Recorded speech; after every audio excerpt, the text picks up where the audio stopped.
An, bakit mo pinapunta dito sa inyo? Baka makita ko ng kuya mo.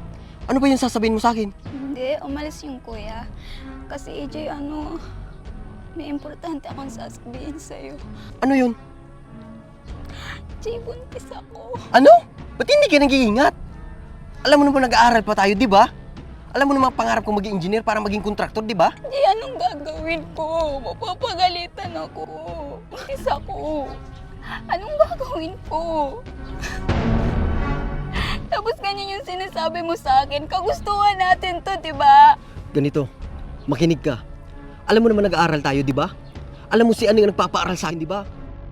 AJ, mas importante pa ba yun?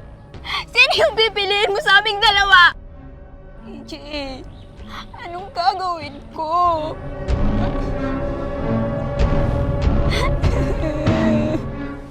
An, palaglag mo yan.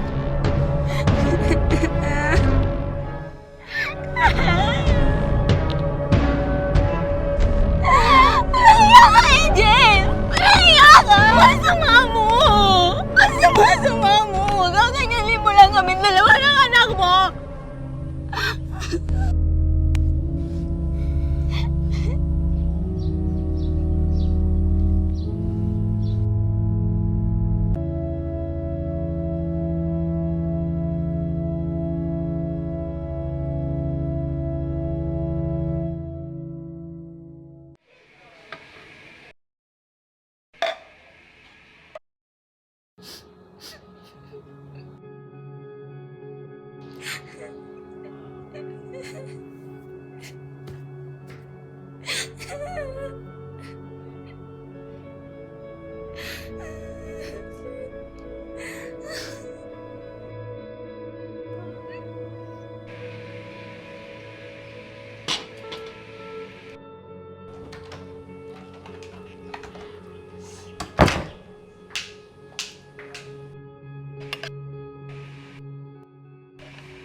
Kumusta pag-aaral mo?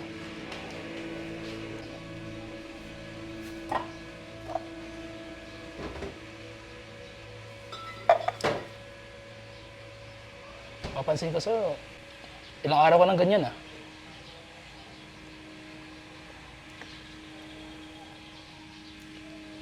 May problema ba? Alam mo, nung nabubuhay pa si tatay, kabilin-bilinan niya sa akin na ayaw kanyang nalulungkot. Kaya kung ano man yung problema mo, sabihin mo sa akin. Ayaw kanyang nalulungkot.